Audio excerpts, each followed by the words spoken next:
Inspira, um programa sobre criatividade, inspiração, bate-papo informal, sem firula. E hoje a gente tem o prazer de receber aqui um ilustrador genial, um cara que a gente tem muito respeito e carinho, Zota Coelho. Não sei nem pra onde que eu olho nesse trem. Não, pode ser da câmera. Eu não tô vendo nada. Ô Zota, obrigado aí pela sua presença. Agora você tem uma história muito inusitada, muito sui generis pra gente conversar, assim, falando num programa de criatividade. Porque você não fez curso desde cedo para ser ilustrador.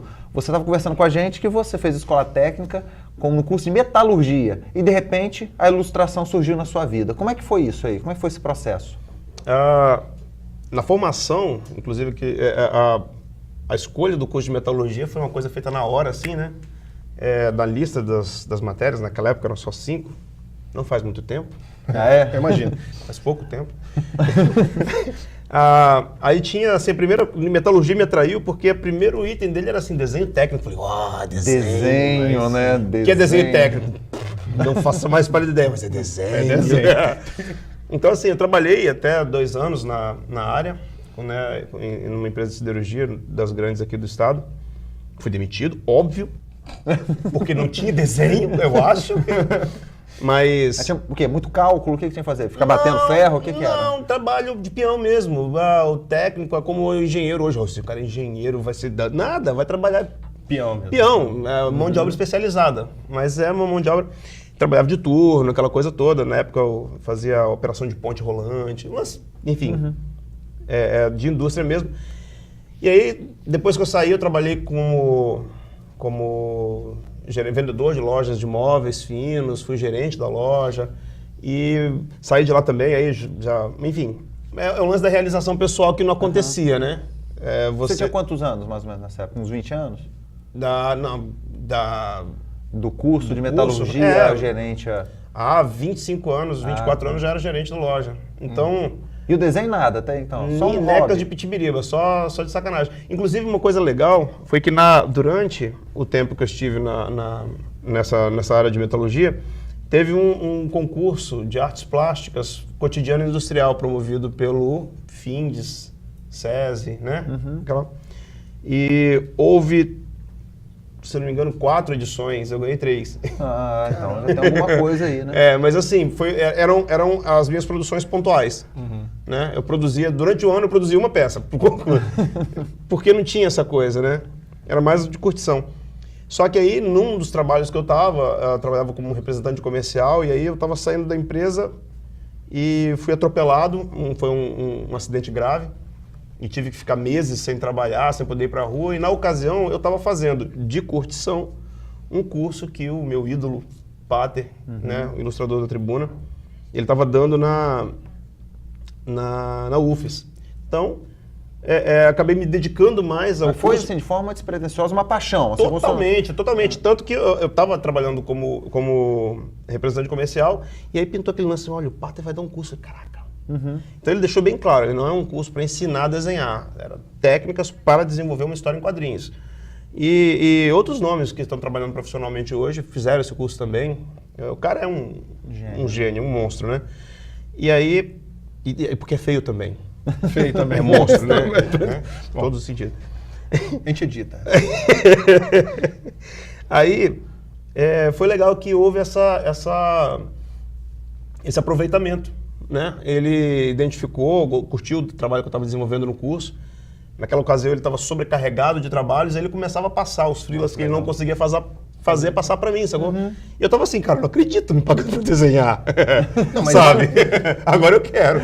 Mas ele já te orientava? Olha, eu quero que você faça um desenho assim, ou você tinha liberdade? Nossa, naquela época, parece que eu sou velho, mas eu não sou. Naquela época não tinha internet. Então, Nossa. Cara, velho. Mas é porque a internet é muito nova. Muito nova, né? Pô, sério, pô? 4, 5 anos isso. Né? Então, assim, ele me passava o roteiro e dava uma ideia. Olha, esse desenho você pode fazer assim, o cara assim, assim. Aí eu pegava um ônibus, ia pra casa, Aí ia lá, fazia o desenho, pegava o ônibus, ia lá onde ele estivesse. O que você acha assim? Que legal. Aí ele, pô, massa, cara, olha, você engrossa a linha aqui, você faz assim, massa. Aí voltava pro cara, e agora, você acha que tá legal? Tá, aí pegava o ônibus, ia lá na agência, então que desenho. Mas as pessoas... Aí o cara, nossa, Zota, como você é bom, porra nenhuma, que praticamente quem fez foi o Pata.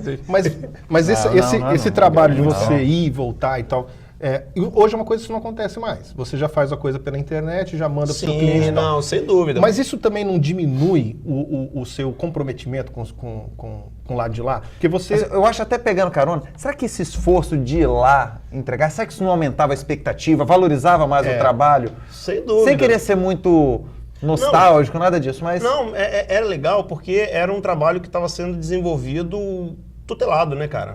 Então, ou não sei, a gente não tem isso disponível hoje, não dá para ter isso, né? Lá no estúdio, por exemplo, que é uma equipe que desenvolve, e é claro que quando o cliente busca o meu estúdio, ele já sabe o resultado que ele está querendo, né? O que a gente é capaz de produzir, Já tem enfim, expectativa. já tem uma expectativa positiva. Até porque o cara contrata porque ele quer ter o... Eu sei que você não vai gostar muito disso que a gente vai falar, mas ele quer a grife Zota. Ele tá contratando... não gostei mesmo, não. Você não vai gostar, mas ele quer... Ele não Mas tá, eu sei, se ele fosse assim, ele contratava enfim, um ilustrador qualquer. agrega lugar. valor para o Ele tá falando porque Exato, você sabe que é uma exato. questão de qualidade, tem Isso. uma marca, tem um Exato, nome, tem um traço. Exato, tudo que envolve trabalhar com o meu estúdio. Então, no final das contas, o trabalho que os ilustradores desenvolvem lá também, de certa forma, acaba sendo um trabalho tutelado. Claro, os meus ilustradores são competentíssimos, desenvolvem trabalhos do começo ao fim maravilhosos. Mas como eu dirijo esses trabalhos, então acaba sendo aquela coisa de sentar, e eu adoro isso, como sobra muito pouco tempo para desenhar efetivamente, eu adoro quando tem um negócio, eu falei assim, sai só um pouquinho, ó, aqui você... Aí você fala, não, já entendi, não cabe ainda não. Aí você vem, você puxa pra cá, tá vendo a mão aqui, ó. Você vê, tá, entendi, eu vou fazer, não, calma. Calma. É o lado criativo também. É uma condição. Aí você termina assim, pronto, aprovado. Ficou muito bom o seu Muito trabalho. bom, parabéns. Mas eu acho que a grande curtição é que no final das contas, e há uma troca muito grande, tanto da minha experiência para eles, quanto de lá para cá também. São ideias novas, são, né, a galera tá se informando direto. Mas acaba sendo também um trabalho tutelado como aquele que o Pata desenvolvia, mas só que sem ter que pegar um ônibus. A gente está tudo dentro da mesma sala, né? Então, a gente, recentemente, é uma coisa rara que acontece em Vitória, tem uma novidade para vocês ter certeza, negócio de alagar, né? Ah, sim. Alaga. Onde? Aqui? Sério? Ah, não sabia disso, não. Não é nada. Rapaz. Minha rua vira um rio. Aí, a rua do estúdio, e aí teve uma ocasião, por exemplo, que eu acho que é uma evolução disso, né? Não é do trabalho tutelado, não é tutelar, né? Mas o trabalho dirigido, em que teve uma ocasião que alagou geral e ninguém conseguia chegar, sair de casa. E todo mundo trabalhou em casa e a gente fazendo acompanhamento com softwares do Google, com esse Google Plus, né, com o Hangout. Então a gente faz compartilhamento de tela, todo mundo online, televisão zona ligada, então você conversa com ele, troca uma ideia, as pessoas... Porque o prazo não quer nem saber se houve alagamento, né? Não, O prazo não corre... quer. Então isso é uma coisa legal, porque... Isso é legal, mas muita gente tem bloqueio com relação a esse tipo de coisa. Acho que pelo fato de vocês serem um estúdio mais livre de ilustração, de criação, vocês conseguem fazer uma relação de trabalhar dessa maneira. Mas funciona mesmo? Você consegue realmente trabalhar de forma virtual com todo mundo e o produto sai? Ou é só uma tentativa para... Emergência. Só na emergência. Não, funcionar, funciona. Tem questões legais que envolvem, né? Porque não é um grupinho de amigos que está se juntando para fazer desenho. Então tem questões como o ponto mesmo, eles podem bater o ponto de casa remotamente, né? Então esses detalhes já são resolvidos. Mas tem questões como, por exemplo, como acessar essas pessoas e ter certeza que elas estão lá e não por duvidar que estejam. Mas se, por exemplo, se o cara saiu para resolver um problema pessoal, urgente ou não, e a gente não sabe, e no mesmo momento chega um cliente, porque velocidade, tempo de resposta é tudo, cara. Tem que ser imediato. Ali. Não é um bando de artistas, eu estou com dor de cabeça, não estou criativo, não vai ser nada, não vai sair. Tem demanda. Preciso ver um álbum de Dálmatas para me inspirar, não é isso? Sabe, vou Trabalhar na filmar praia. um back, não rola. Então, assim, esse tipo, apesar de serem profissionais responsáveis, mas eu tenho que criar um sistema, se eu admitir esse sistema, tem que admitir outras pessoas que entrem em que eu não corra riscos. Eu, enquanto empresa, né, que precisa dar uma resposta para o cliente. Então, trabalhar com desenho, apesar de ser uma coisa assim, cheio de glamour, né? Nossa, olha lá, os caras tudo doidão, foi desenhando o dia inteiro, né? Tipo, não tem nada o que fazer. Mas é que envolve processos e os riscos e as responsabilidades são enormes. Sabe? Porque nem sempre, na verdade, quase nunca o desenho está associado, o desenho que a gente faz no estúdio, está associado a uma coisa descompromissada. Está sempre associado a um prazo, a uma peça para o governo, a uma peça para um grande cliente que tem os prazos dele. Quando não é a peça toda feita no estúdio, porque o estúdio não faz só desenho, né? Então, a responsabilidade é muito grande. Então, o risco que se corre para... Aí, gente, vamos trabalhar todo mundo em casa? É sério. Ela desandar. E aproveitando que você roubou minha caneta, que desenhista é terrível. Eu queria guardar. Aproveitar o seguinte, você tem alguma coisa que é mais difícil? Algum tema que é mais difícil de trabalhar? Tipo, não aguento mais falar sobre política, você já não consegue mais criar em cima daquilo. Tem algum tema que te complica Até mais? assim, imagino que no jornal, vamos pensar no caso do jornal, é uma dinâmica violenta. Você tem que produzir aquilo diariamente. Sabe, isso é tenso. E aí você fala assim, esse tema é difícil, é complicado. Falar da Dilma de novo? Falando sobre o quê? Sabe, o jornal tem o lance de ser da matéria quente, a produção diária é um troço muito exigente.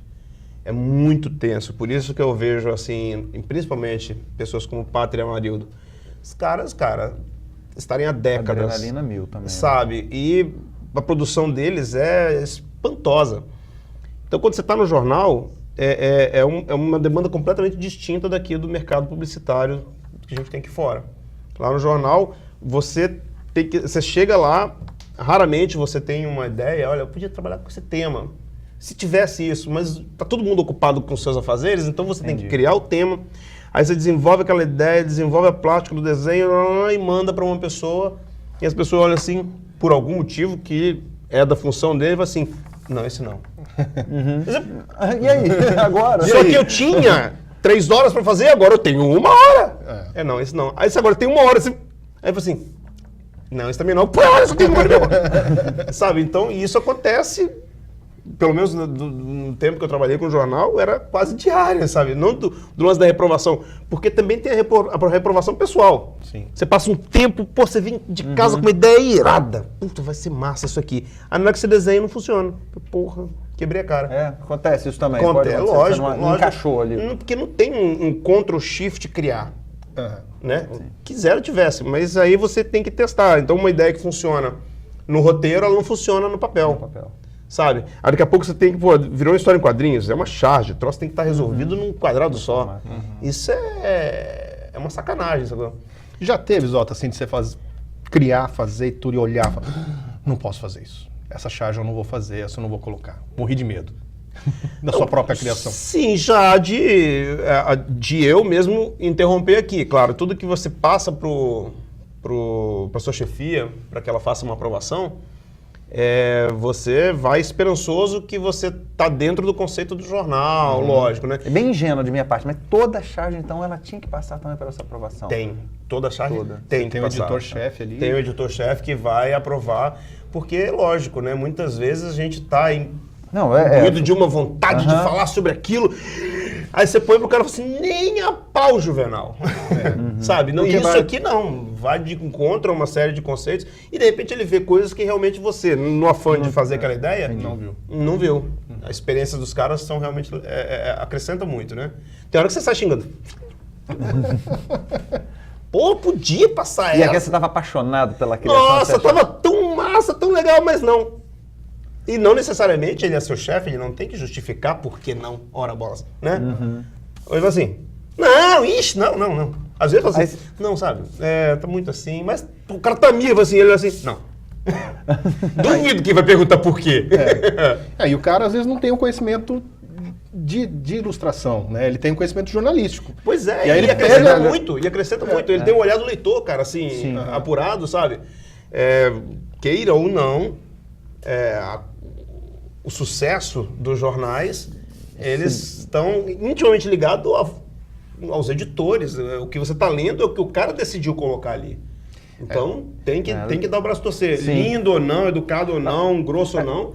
Você sabe, Zota, você está falando, eu estou curioso, eu quero te fazer uma pergunta. Você está falando que está com o estúdio, que o estúdio tem trabalho à beça. Falou que ó, como cantando um ato falha aqui. Não, eu já fiz trabalhos pra Gazeta também. Já, então tá bom. Substitui férias, essas coisas. Na Tribuna, você trabalhou 12 anos, mas você montou o estúdio Zota e você ainda continuou 5 anos na Tribuna. Isso. Como é que você vivia? Como é que você tá vivo? Mas teve um período ainda que eu também trabalhava com o Maeli, que Com a hoje Maeli é Aldó também. Aldó, é.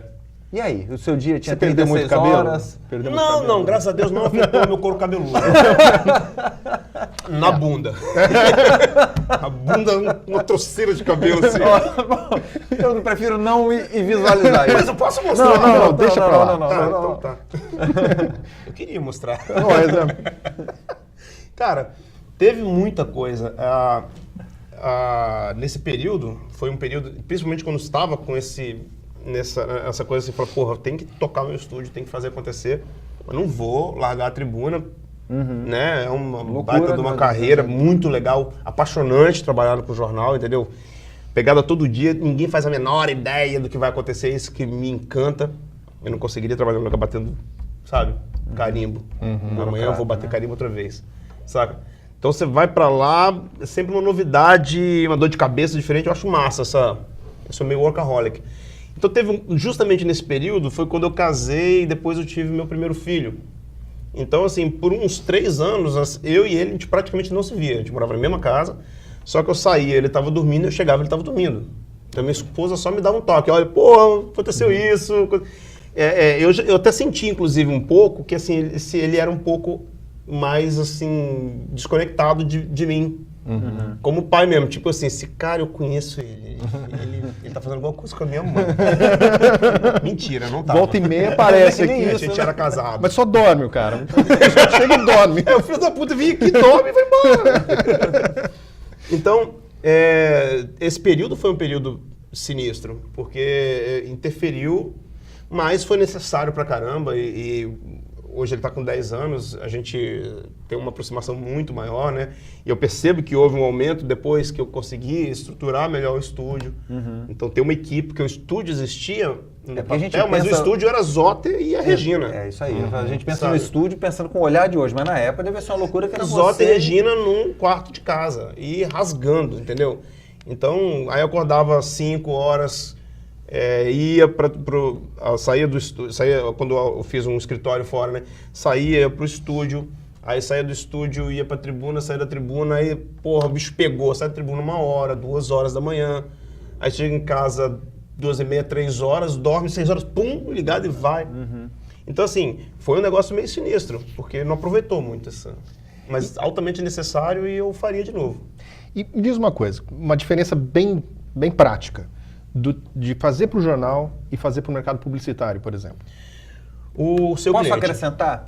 E fazer também produções autorais, já que a gente está falando disso. Por exemplo, eu já vi suas tirinhas do Osvéio. Ele tem um personagem que é ótimo, Osvéio, mas que me parece que é mais ali para satisfação pessoal. Agora você tem mercado publicitário, jornal e o seu. Como é que é isso aí? Pois o jornal, a gente já falou bem, na verdade, a diferença para o mercado, na minha avaliação do mercado publicitário, é o cliente. E principalmente porque no mercado publicitário, assim, a grande fatia da produção do meu estúdio voltada para o mercado publicitário são para as agências que atendem o Estado. Sim. Né? São vários produtos, não é só desenho, mas quase sempre, na grande maioria das vezes, para agências que atendem o Estado. Então, é um cliente muito peculiar. As agências têm uma constituição geralmente mais estruturada do que as agências que atendem a grande maioria, porque são agências pequenininhas, tem grandes agências que atendem o varejo, né? Mas se você botar tudo num lugar, assim, meia dúzia são grandes, estruturadas tanto quanto as demais, e o resto são menores, são pequenininhas e correndo atrás e vão ser grandes, enfim. Mas nesse momento. Só que essa agência, ela tem uma estrutura muito, que atende o Estado, tem uma estrutura muito rígida e não que seja ruim, pelo contrário. Atende o Estado porque tem essa estrutura. Mas muito formal, muito... E o cliente Estado também tem peculiaridades diferentes, bem distintas do cliente varejo. Onde você trata com o departamento de marketing, ou você trata... E muitas vezes o seu cliente lá no Estado são técnicos. que estão desenvolvendo, por exemplo, uma cartilha, eles não desenvolvem cartilhas, então a gente tem que entender Tem que entender tudo, a é, linguagem deles, a linguagem técnica, né? Sabe? E eles não têm que entender o nosso processo de produção. Então, muitas vezes, o processo é de catequizar, sabe? E é muito legal também. Principalmente porque muitas dessas agências me permitem fazer contato com o cliente. Isso é muito legal, como fornecedor, sabe? Tem essa confiança, é uma lisonja muito grande. Em dias como hoje, a gente vê muito fornecedor se queimando. Não pode chegar perto do meu cliente, nem pensar. Sabe? Então, e ter a confiança de falar assim, cara, meu cliente lá está precisando de um negócio, vai lá e atende ele, vê o que é. Bacana. Sabe? Eu vou lá como uma ferramenta da agência.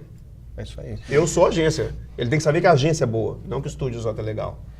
A agência sabendo que o meu estúdio é bom, tá ótimo. É o que me interessa. Aí eu sou um cara que sei fazer desenho, né? O meu homem palito aqui, que eu desenho bem. Que eu ia falar nesse aí, não, você não sabe não. Então, aí eu tô começando.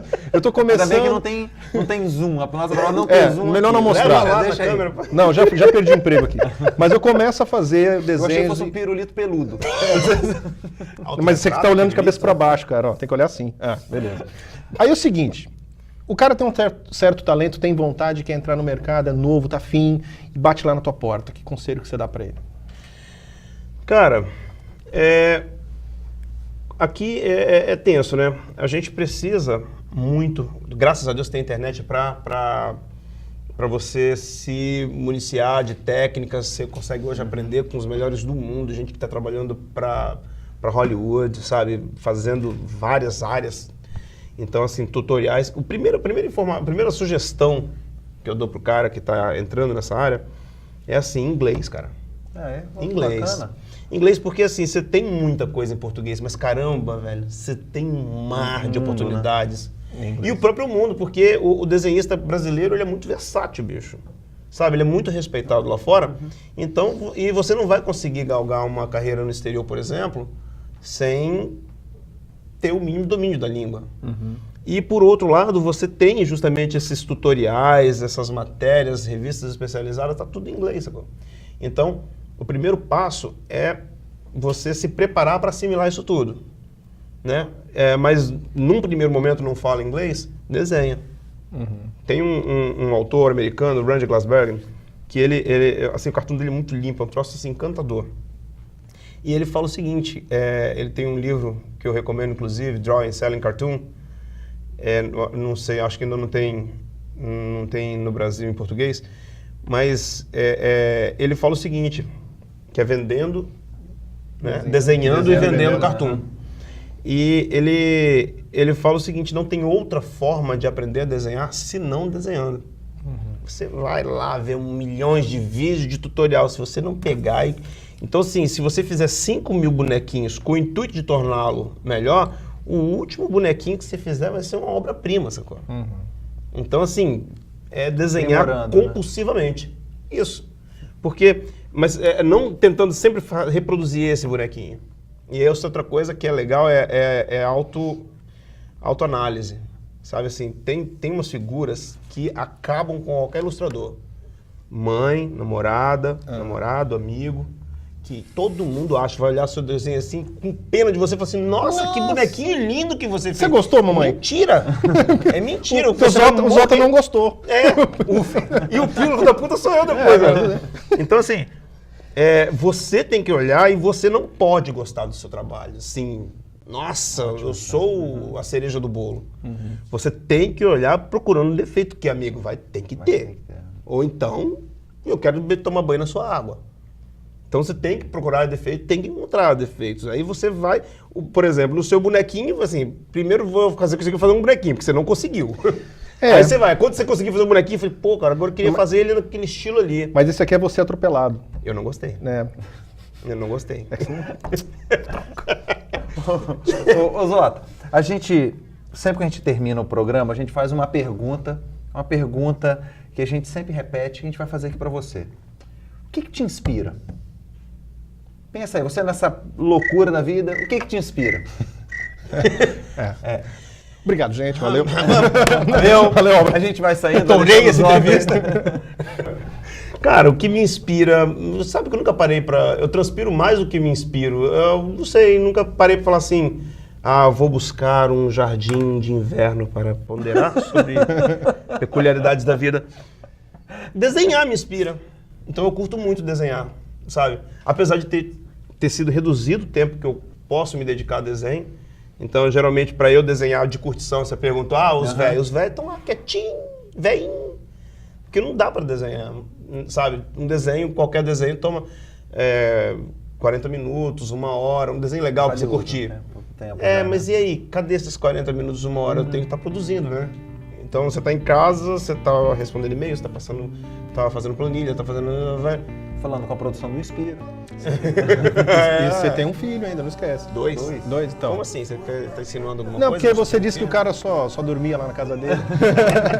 Zota, show de bola. Massa, legal. Valeu, muito obrigado. Obrigadão, Zota. Valeu, cara. Show. Agora aquela hora que você vai falar besteira, fica bonito, você pode tirar a calça. Não. Eu tinha dificuldade. Obrigado. Saiu? É a cabeça. E agora? Porque a cabeça da gente é aqui em quadrante. Ele tá no 17, J17. Peraí. Acho que achei.